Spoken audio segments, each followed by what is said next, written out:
மணவாளன் மணவாட்டி, அந்த உறவு, அந்த அன்பு, அந்த எதிர்பார்ப்பு, நேசத்தோடு கூடு யாரும் அவரை எதிர்பார்த்தார்களா? இப்ப மணவாட்டியை பார்த்து ஆண்டவர் சொல்றாரு, வானு கூப்பிடுற அனுபவம் ஒண்ணு வேணும், என்னை பார்த்து வானு கூப்பிடணும் அப்படிங்கிறார். ஏன் இந்த வார்த்தை இங்க சொல்லப்படுகிறது? ஏன் தேவனுடைய எதிர்பார்ப்பு இப்படி இருக்கு அப்படின்னு கேட்டீங்கன்னா, பழைய ஏற்பாட்டில் அவருக்கு ஒரு அனுபவம் இருக்கு. நம்ம ஏற்கனவே இதை பத்தி பார்த்திருக்கிறோம். என்ன அனுபவம்? வாசப்படியில் நின்று கதவை தட்டுகிற அனுபவம். கதவை தட்டி அவர் வந்த பிறகும் அவருக்கு கதவை திறக்காத ஒரு மணவாட்டி. அப்படி ஒரு மணவாட்டி இருக்கிற காலத்துல ஆண்டவர் என்ன கேட்கிறார்? இப்போ அவர் செலக்ட் பண்ணி இருக்கிற இந்த புதிய ஏற்பாட்டு சபையை பார்த்து சொல்றாரு, என்னை பார்த்து வா என்று அழைக்க வேண்டும் என்று சொல்லுகிறார். இப்போ நாம என்ன நினைக்கிறோம்? வான்னு கூப்பிடுறது ஒரு பெரிய விஷயமா? ஆண்டவரை பார்த்து வான்னு சொல்றது என்ன ஒரு பெரிய விஷயமா அப்படின்னா, கொஞ்சம் இப்ப நீங்க யோசிச்சு பாருங்க. உங்களுடைய இத்தனை வருஷம் ஆவிக்குரிய வாழ்க்கையில ஒரு இருதயம் நிறைந்து ஆண்டவருடைய வருகை எதிர்பார்த்து, எப்போ வருவீர் இயேசுவே அப்படின்னு என்னைக்காவது நீங்க கூப்பிட்டு இருக்கிறீங்களா ஆண்டவரை? எதிர்பார்த்து. இப்ப நம்ம இந்த செய்தியெல்லாம் கேட்கும் போது ஒரு சிலருக்கு அந்த உணர்வு வருகிறது. அவர்கள் எல்லாருமே ஆண்டவரே வரணும்பா நீங்க அப்படின்னு ஒரு எதிர்பார்ப்போட நம்ம பார்க்கிறோம். நிறைய பேர் அதை பத்தி சொல்றதையும் பார்க்கிறோம். இதுக்கு முன்னாடி வரைக்கும் நான் சொல்றேன், ஆண்டவரே நீங்க எப்போ வருவீங்க? இப்போ பரிசுத்தவாட்டி சாரல் நவராஜமா இப்படி ஒரு பாட்டு பாடுறாங்க, எப்போ வருவீர் இயேசுவே ஏங்கி உள்ளம் உம்மை தேடுதே அப்படின்னு. அந்த அம்மாவுடைய பாரத்தை அதுல பாருங்க. எப்படியாவது இயேசுவை பார்க்கணும், எப்போ வருவார்னு ஒரு எதிர்பார்ப்போட காத்திருந்தாங்க.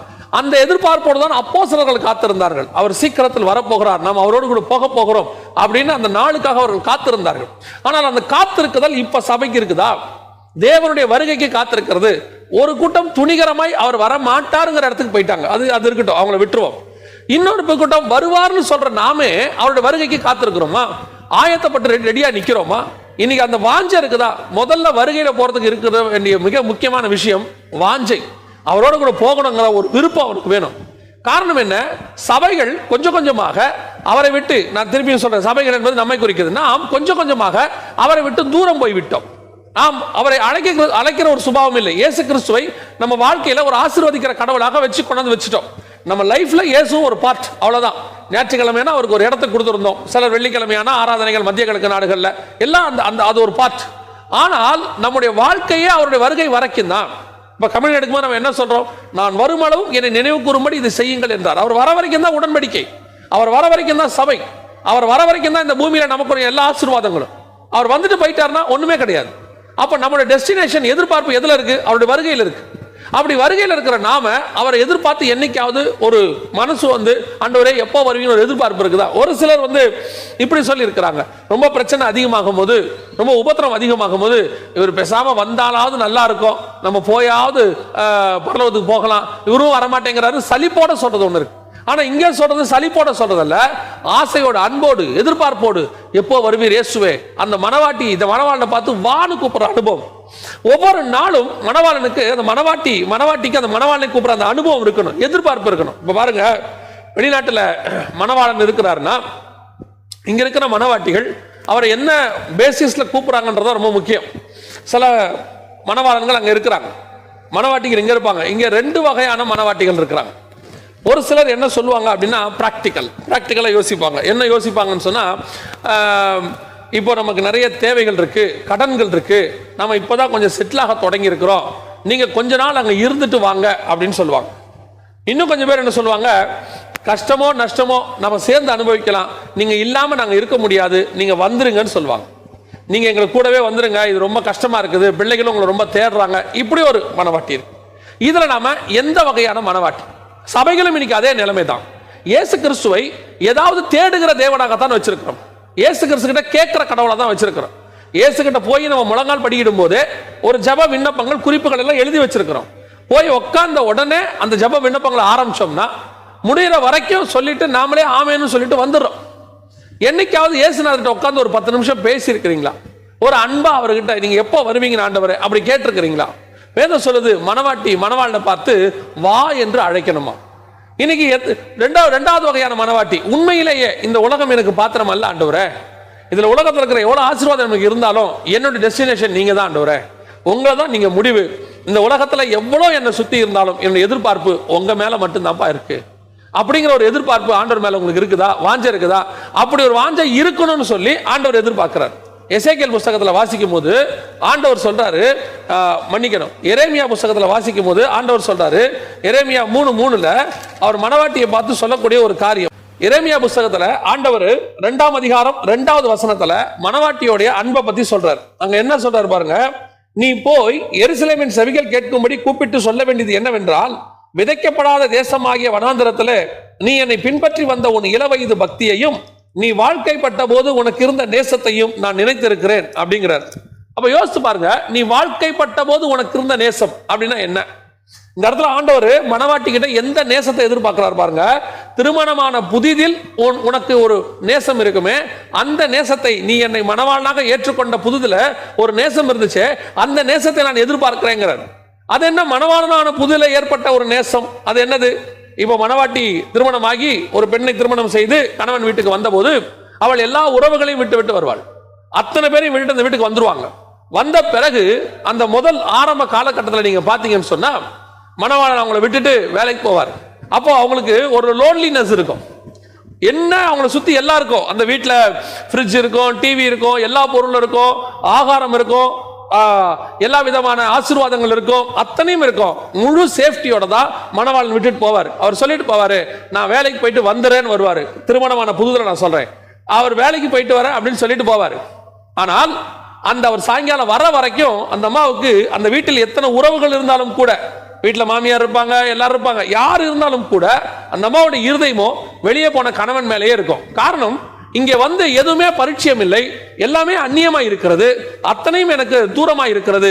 என்னுடைய இருதயமோ வெளியே போயிருக்கிற மணவாளன் எப்போ வருவார்னு ஒரு வெயிட் இருந்துட்டே இருக்கும். அப்ப அவர் வந்த உடனே அவங்க அந்த வர நேரத்துக்காக என்ன செய்வாங்க, குளிச்சு கிழிச்சு ரெடி ஆகி ஒரு 5 மணி போல அவர் வருவார்னு அலங்காரம் பண்ணி தயாரா நிற்பாங்க. அவர் வந்த உடனே வெளியே கூட்டிட்டு போவாரு, கடற்கரைக்கு என்ன கூட்டிட்டு போவாரு அப்படின்னு ஒரு எதிர்பார்ப்போட நிற்பாங்க. அந்த மணவாளன் அதே மாதிரி வருவார். வந்த உடனே சந்தோஷத்தோட மணவாளன் அழைச்சு கொண்டு போவார். இதுதான் வாழ்க்கைப்பட்ட போது இருந்த நேசம். அப்ப என்ன அர்த்தம்?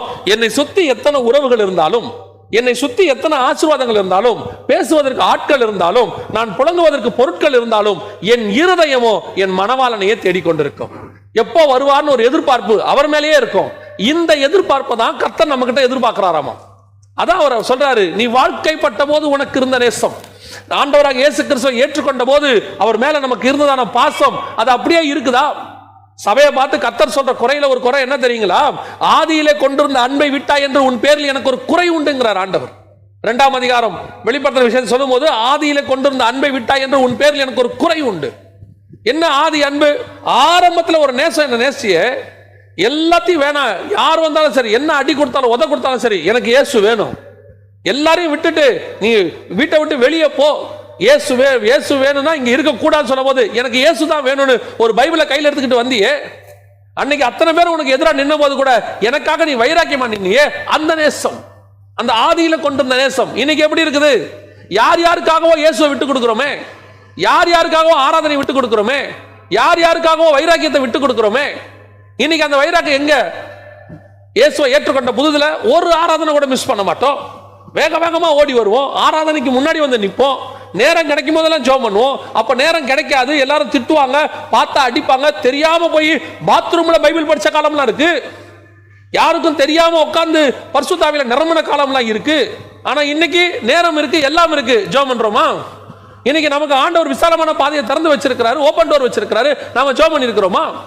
40-50 நாள் நம்ம வீட்டில் உட்கார்ந்து இருக்கிறோம், லாக்டவுன் தான், ஆனா கர்த்தர் நமக்கு வீட்டில் ஓபன் டோரை வச்சிருக்கிறாரு, நாம நல்லா தேவனை ஆராதிக்கிறது வாய்ப்பு கொடுத்திருக்கிறாரு, ஆராதிச்சிருக்கிறோமா? இந்த நேசத்தை கர்த்தர் எதிர்பார்க்கிறார்.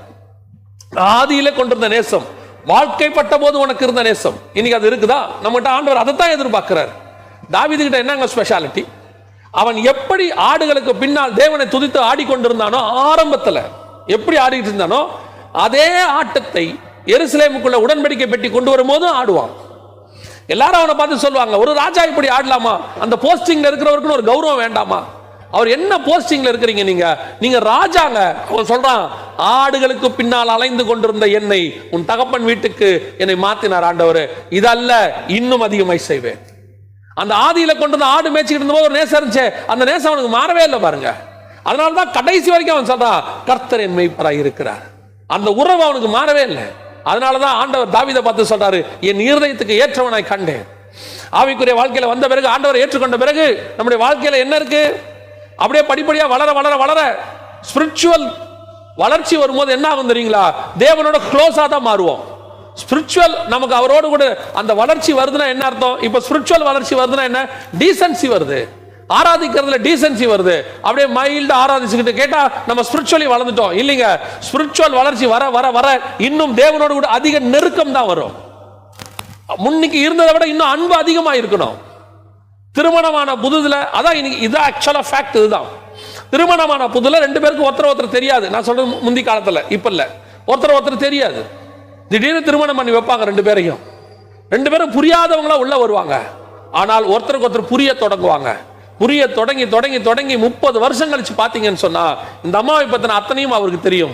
அவரை பத்தின எல்லாம் இந்த அம்மாவுக்கு தெரியும். அவருக்கு பிடிக்காத எதையும் இந்த அம்மா செய்ய மாட்டாங்க, இந்த அம்மாவுக்கு பிடிக்காத எதையும் அவர் செய்ய மாட்டாரு. அப்படியே ஒரு ஒன்னஸ். அதான் ஆச்சரியமா கேட்பாங்க, என்ன இப்படி பர்ஃபெக்ட் மேட் ஃபார் ஈச் அதரா இருக்கிறீங்களே? காரணம், நாள் ஆக ஆக ஆக மணவாளனை பத்தின எண்ணம் அப்படியே முழுக்க அந்த அம்மா இருதயத்துல பதிஞ்சிரும். அவர் என்ன சாப்பிடுவாரு, சாப்பிட மாட்டாரு, எங்க போவாரு, போக மாட்டாரு, அவருக்கு எது பிடிக்கும், பிடிக்காது, எப்படி பேசினா பிடிக்கும், எப்படி பேசினா பிடிக்காது, எல்லாம் தெரியும்.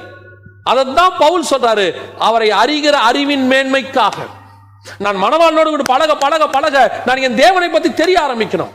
என் தேவன் எப்படிப்பட்டவர், எனக்கு மணவாளன் எப்படிப்பட்டவர், அவருக்கு எது பிடிக்கும், எது பிடிக்காது, எப்படி பண்ணா அவருக்கு பிடிக்கும், எப்படி பண்ணா அவருக்கு பிடிக்காது, இதெல்லாம் நமக்கு தெரிஞ்சிருக்கணும் ஆண்டவரை பத்தி. இத்தனை வருஷம் வளர்ந்தோம்னு சொல்றோமே, இயேசு பத்தி நமக்கு என்ன தெரியும் யோசிச்சு பாருங்க. எல்லாருக்கும் தெரிஞ்சதுதான் நமக்கும் தெரியும் பாருங்களேன். இப்போ இயேசு கிறிஸ்து கன்னியின் வயிற்றில் பிறந்தார். இயேசு கிறிஸ்து குருடர்களை சுகமாக்கினார், முடவர்களை நடக்க வைத்தார். அப்புறம் இயேசு கிறிஸ்து சிலுவையில் அறையப்பட்டார்.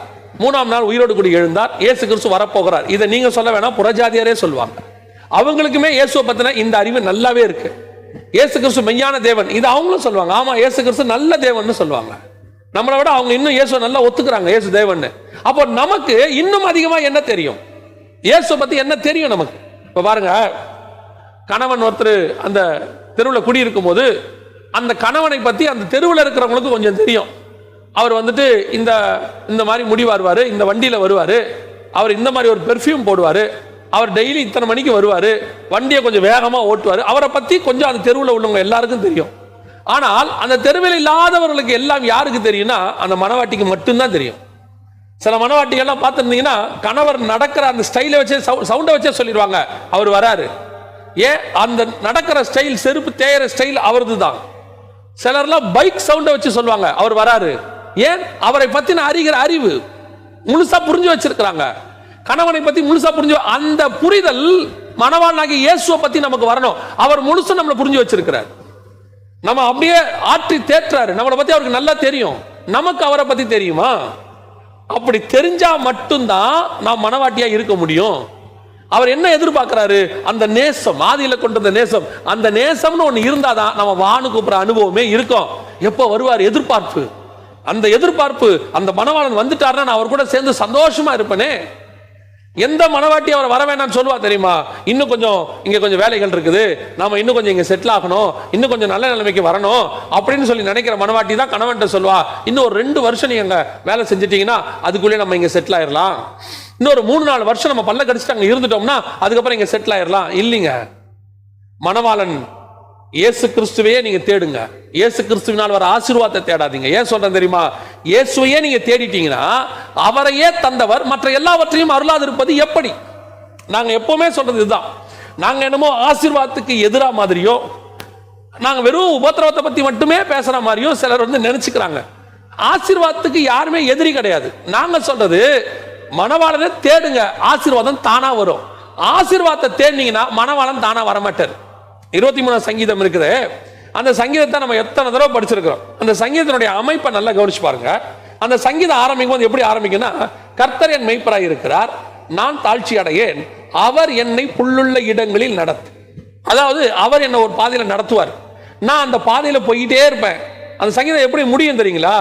நன்மையும் கிருபையும் என்னை தொடரும். அப்படின்னா என்ன அர்த்தம்? இயேசு காட்டுற பாதையில நான் போயிட்டே இருப்பேன், நன்மையும் கிருபையும் என் பின்னாடி வந்துகிட்டே இருக்கும்னு அர்த்தம். ஆனா நாம என்ன நினைக்கிறோம்?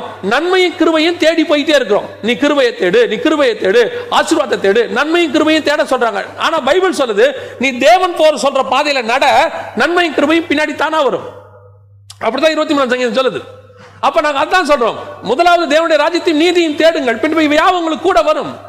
அதான் சொல்றேன், மணவாளனையே தந்தவர், தன்னுடைய குமாரனையே தந்தவர், மற்ற எல்லாவற்றையும் அருளாது இருப்பது எப்படி? நாம அதை பத்தி கான்சென்ட்ரேட்டே பண்ண வேண்டாங்க. நீங்க கணவன் மேல அன்பா மட்டும் இருந்து பாருங்க, உங்க கணவன் நீங்க கேட்காம எல்லாத்தையும் வாங்கிட்டு வருவார். உங்களுக்கு என்ன பிடிக்கும், எதையாவது பார்த்த உடனே இது அவளுக்கு பிடிக்குமே அப்படின்னு வரும்போது வாங்கிட்டு வருவார். பிள்ளைகள் ரொம்ப பாசமா அவர்கிட்ட ரொம்ப அன்பா இருந்துச்சுன்னா எதை பார்த்தாலும் இது பிள்ளைக்கு பிடிக்கணும் அவர் வாங்கிட்டு வருவார்.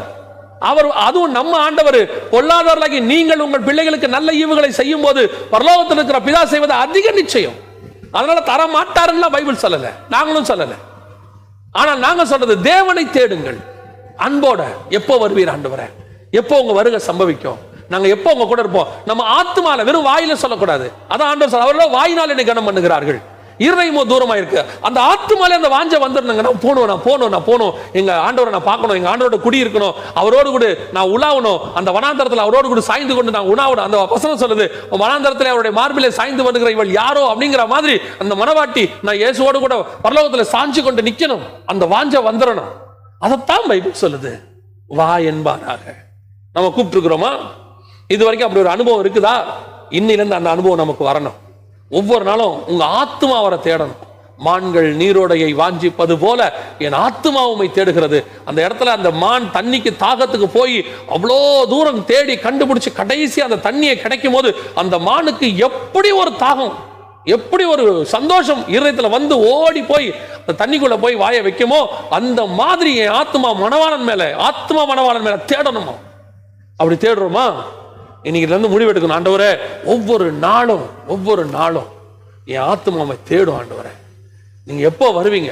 இந்த உலகம் எனக்கு பாத்திரம் அல்ல ஆண்டவரே, இந்த உலகத்தில் உள்ளது எதுவுமே எனக்கு பாத்திரம் அல்ல. இதெல்லாம் நீங்க எனக்கு கொடுத்த ஆசீர்வாதம்பா, இதெல்லாம் நீங்க எனக்கு கொடுத்தது. ஆனா எனக்கு தேவை நீங்க தான் ஆண்டவரே. அந்த இடத்துக்கு நாம வரணும். அதுதான் மனவாட்டி வா என்று அழைக்கிற அனுபவம். முதலாவதாக மனவாட்டிக்குரிய சுபாவமாக ஆண்டவர் சொல்றாரு, வா என்று அழைக்கிற அனுபவம். ஒவ்வொரு நாளும் ஒரு ஊழியக்காரனுக்கு சொல்லி கொடுத்தாரு. என்ன சொன்னாருன்னா, நம்ம வானு கூப்பிடாம எப்படிப்பா அவர் வருவாரு? நீங்க யாரை வேணா சொல்லி பாருங்கப்பா, வானு கூப்பிடாம அவர் எப்படி வருவார் சொல்லுங்க? ஒரு சாதாரணமான ஒரு ஆட்களையே நம்ம எங்க வீட்டுக்கே வரமாட்டீங்க அப்படின்னா என்ன கூப்பிட்டீங்களா அப்படின்னு கேட்கிறாங்க. அப்போ சர்வ வல்லமை உள்ள தேவன் தன்னுடைய மனவாட்டி கிட்ட வரும்போது அவர் என்ன எதிர்பார்க்கிறாரா? வான் நின்று வாசல்ல கூப்பிடுற ஒரு அனுபவம். வாயை திறந்து என்ன என்னைக்காவது வானு கூப்பிட்டுருக்கியா? அந்த வான் நீ கூப்பிட்டா நான் ஓடி வந்துட போறேன். அதான் ஆண்டவர் சொல்றாரு, நாம இனி ஒவ்வொரு நாளும் வாஞ்சையோட, சொல்லிட்டாங்க செய்தியில சொல்லிட்டாங்க வாங்கப்பா அப்படி இல்லை. டெய்லி ஆண்டவரே என் ஆத்துமாவுமை தேடுகிறது ஆண்டவரே, நீங்க இல்லாம நான் இருக்க முடியாது ஆண்டவரே, நான் உங்களோடு கூட இருக்கணும் ஆண்டவரே, நான் என்றென்றைக்கும் உங்களோட வாழணும் ஆண்டவரே, என் வாழ்க்கை. அதை தான் பவுல் சொல்றாரு, எனக்கு ஒன்று நியமிக்கப்பட்டிருக்கிறது, அதை நான் வாஞ்சையாய் தொடருகிறேன். என்னுடைய எண்ணம் எல்லாம் அது மேலேயே இருக்கணும். அங்க போற வரைக்கும் தான் இது. அப்ப என் எண்ணம் இது மேல இருக்கக்கூடாது, பூமி மேல. என் எண்ணம் அது மேல இருக்கணும். முதலாவதாக மனவாட்டிக்குரிய சுபாவம் என்ன? கணவனை பார்த்து, மணவாளனை பார்த்து வா என்று அழைக்கிற சுபாவம்.